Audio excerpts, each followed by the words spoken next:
Yo mga idol, kamusta? Sports Talk PH nga pala.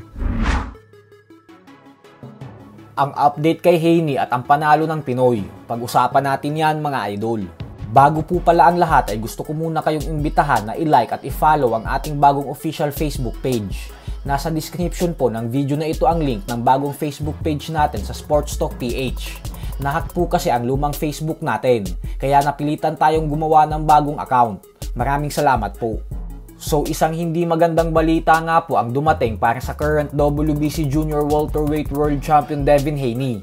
Ito po ay dahil habang nasa kalagitnaan ng proseso ang kanyang mga abogado sa paglakad ng mga papeles upang tuluyang mabaliktad ang resulta ng kanilang naging laban ni Ryan Garcia at mabalik ang kanyang pagiging isang undefeated fighter, ay tila bumalik nga po ang lahat ng ito kay Haney matapos ibunyag ng California State Athletic Commission na matagal na umanong nandadaya si Haney sa sport ng boxing.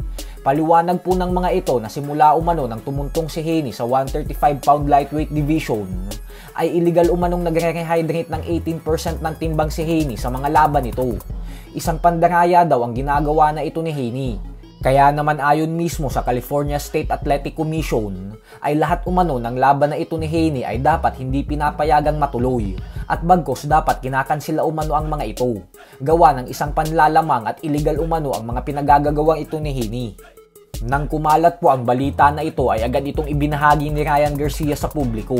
Habang si Haney naman ay nananatili pa ding tikom ang bibig magmula nang ilaglag siya ng California State Athletic Commission.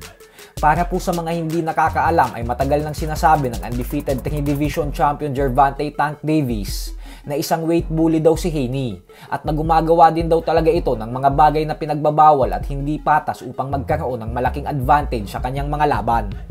Pero ganun pa man nga po ay sa kabila ng lahat ng ito, ay sinabi pa din ng promoter ni Haney sa Matchroom Boxing Promotions na si Eddie Hearn na 100% daw siyang sigurado na mababaliktad ang resulta na naging laban ni Haney at Garcia.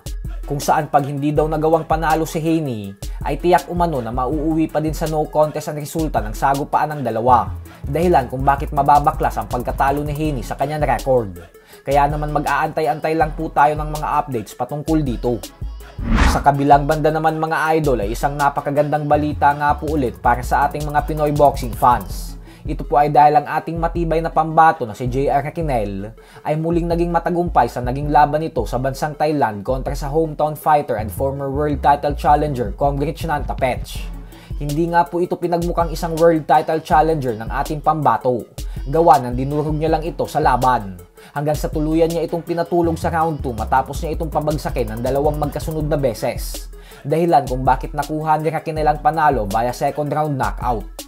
Umabante na ngayon ang record ng ating kababayan sa 16 wins with 30 knockouts at 2 talo lamang.